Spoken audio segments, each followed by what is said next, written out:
Muibi. Ya.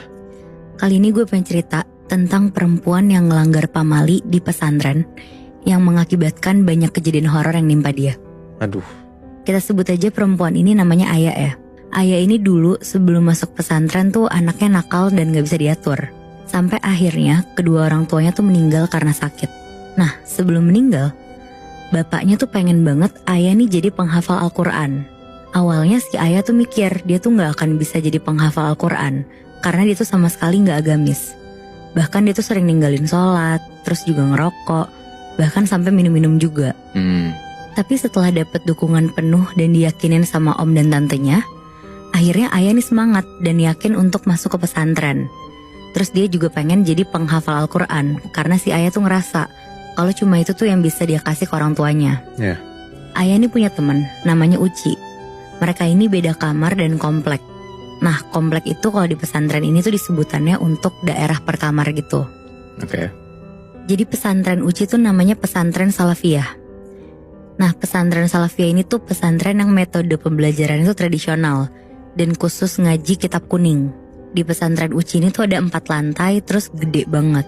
Bentuk pesantren itu tuh kotak dan saling ngiterin, dan di tengah-tengah tuh ada sumur gede yang biasa digunain santri. Karena sumur ini tuh biasa digunain santri buat nyuci baju atau minum langsung. Karena air dari sumur itu tuh bersih dan udah didoain juga. Nah karena Aya ini penghafal Quran, jadi kamar dan kompleknya tuh beda lantai sama si Uci. Karena semua santri penghafal Al-Quran ada di lantai 4. Alasannya tuh karena santri yang penghafal Al-Quran itu tuh kompleknya paling deket sama rumah kiainya. Jadi biar gampang setoran hafalan gitu loh.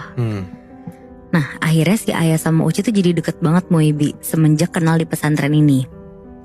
Tapi ada satu hari tiba-tiba si Aya nih ngindar dari Uci, sama sekali gak mau ketemu gitu. Di situ si Uci tuh bingung karena ngerasa kayak gak ngelakuin kesalahan apapun, tapi kok dijauhin sama si Aya. Sampai akhirnya Uci tuh negor Aya dan dia tuh minta penjelasan gitu. Ya kalau misalkan emang dia salah, dia tuh mau minta maaf, maksudnya gitu. Iya jangan didiemin gitu kan. Tapi si Aya ini cuma bilang, gak apa-apa, aku cuma lagi kesulitan hafalan, jadi gak mau ketemu siapapun. Di situ si Uci tuh bingung karena si Aya tuh gak pernah aneh kayak gitu. Nah sementara Uci yang tahu kalau misalkan ada yang gak beres, kayak terus-terusan ngedesak Aya biar jujur gitu loh.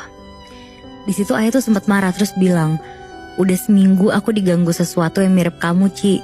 Setiap malam aku dihantuin orang yang mirip kamu, dan itu